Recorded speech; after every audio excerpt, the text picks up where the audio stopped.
You clean your house every single weekend, and by Wednesday, it's a mess again. A Japanese household cleans for 15 minutes a day, and it never falls apart. Same number of hours spent cleaning. Completely different result. The difference is not effort. It's not even time. It's that the West treats cleaning as an event, something you do to fix a mess that already happened. Japan treats it as a system, something that prevents the mess from ever building up in the first place. There are 5 habits behind this. None of them require special products, none of them take extra time, and once you understand the logic behind them, you will never clean the same way again. The first habit happens before you even step inside the house. It's called the Genkan. Every Japanese home has a small sunken entryway just past the front door, a transition space between the outside world and the inside one. And the rule of the Genkan is absolute.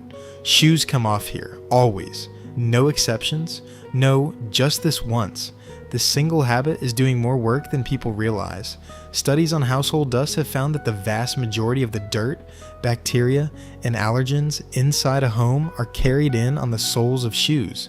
Every step you take indoors with outdoor shoes is depositing a small amount of the outside world onto your floors. Dirt, pollen, road residue, whatever you walk through that day. Western homes fight an endless battle against floor dirt because they never close the door on where it comes from. You vacuum, you mop, and 3 days later it's back, because the source was never addressed. It's like mopping up water with the tap still running. The Genkan is not a cultural quirk, it's a filter. A clear boundary between outside and inside that stops the problem before it starts. This is the foundational principle behind every other Japanese cleaning habit. Solve it at the source, not after the fact. The second habit is about how Japan approaches the cleaning itself, and it borrows from something you've probably heard of in a completely different context. Kaizen. Continuous small improvement. Most people in the West clean in bursts. A frantic 2-hour deep clean on a Saturday, followed by 6 days of slow decline until the next one. This is exhausting, and worse, it's why cleaning feels like a burden. You're always catching up. The Japanese approach inverts this completely. Instead of one large effort, it's dozens of tiny ones spread across the week.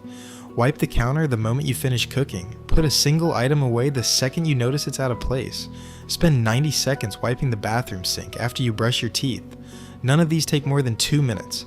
None of them feel like cleaning in the way a Saturday deep clean does. But stacked across 7 days, they prevent the very thing that makes Saturday cleaning miserable in the first place, the buildup. This is the same logic behind Kaizen in business and manufacturing. A 1% improvement repeated daily compounds into something far larger than one massive effort ever could. Toyota didn't transform its factories with one heroic overhaul. It transformed them with thousands of small corrections, every single day, forever. A clean home works exactly the same way. The mess never gets the chance to become a project, because it's interrupted in 2-minute increments before it can grow. The third habit operates on a longer rhythm, and it's where Japan separates daily maintenance from something deeper. Soji is the daily reset, quick, light, ongoing. But Osoji is something else entirely. It happens once a year, typically in the final days of December, and it is not simply cleaning. It is closer to a ritual. Osoji means sweeping away the old year completely, not just dust, but clutter, neglect, anything that has quietly accumulated and been ignored. Windows are washed, cabinets are emptied and wiped down. Anything unused is removed. The entire home is reset to its baseline state before the new year begins. The psychological function here matters as much as the physical one. There is something powerful about a fixed point in the calendar where everything gets confronted at once. Not avoided, not postponed, not left for someday. Western homes rarely have this. Mess accumulates indefinitely because there's no cultural checkpoint forcing a full reset. Things get pushed into a closet and forgotten for years. Osoji guarantees that never happens. Once a year, everything is seen again. Everything is decided on again. Nothing hides indefinitely. The fourth habit explains why Japanese homes feel calm even when they're small, and it has very little to do with cleaning products. Danshari, the art of owning less. It's built from 3 words. Dan, refusing what you don't need. Sha, discarding what's already excess. Ri, separating yourself from the attachment to things altogether. Here's the part most people miss. You cannot deep clean a space full of objects you don't use. Every item in your home is something that eventually needs to be dusted, moved, organized, or worked around. A home with half the belongings takes half the effort to keep clean. Not because you're cleaning faster, but because there is simply less surface area for mess to exist on. This is why minimalism and cleanliness are so tightly connected in Japanese homes. It isn't an aesthetic choice, it's a structural one. Fewer things means fewer decisions, fewer surfaces, fewer places for dust and clutter to take hold. Danshari asks a simple question about every object in your home. Does this still serve me, or am I now serving it by maintaining it? Most Western homes are full of items quietly answering the second one. The fifth habit gets specific, because the two places that create the most cleaning dread are the bathroom and the kitchen. In Japan, the bathroom is built differently from the start. Fully tiled, with a drain in the floor, designed so the entire room can be hosed down without worry. But even without that architecture, the principle translates directly. Clean the bathroom while you're already using it, wipe the sink while your toothbrush is still in your hand. Squeegee the shower walls in the last 10 seconds before you step out. Each of these takes under a minute, and each one prevents the soap scum and grime that turn into a 40-minute scrubbing session if left for a week. The kitchen follows the same logic. Wipe the counter the moment you finish chopping, not after the whole meal is cooked and the mess has multiplied. Wash the cutting board while the pot is simmering, not after dinner when you're tired and the sauce is dried on. The dishes happen in the gaps of cooking, not as a mountain waiting at the end of it.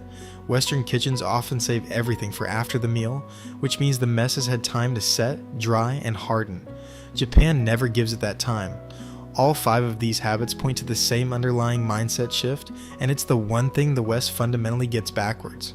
The West sees cleaning as an event, something you schedule, something you brace for, something that happens after the mess, as a reaction to it. Japan sees cleaning as a continuous relationship with your space, handled in such small, constant increments that it stops feeling like a task altogether. The Genkan keeps dirt from entering, Kaizen prevents it from building, Osoji guarantees nothing is ignored forever, Danshari reduces what there is to clean in the first place, and the bathroom and kitchen habits close the gaps where grime usually wins. None of this requires more time than what you're already spending. It requires spending that time differently, in 2-minute moments instead of 2-hour ordeals. You don't need a deep clean this weekend. You need 15 minutes today, and 15 minutes tomorrow, and 15 minutes the day after that. That's not a chore, that's a system. And once it's running, you'll wonder why you ever did it the other way. Every week, one Japanese secret, decoded, subscribe, so you don't miss it. Or Japan.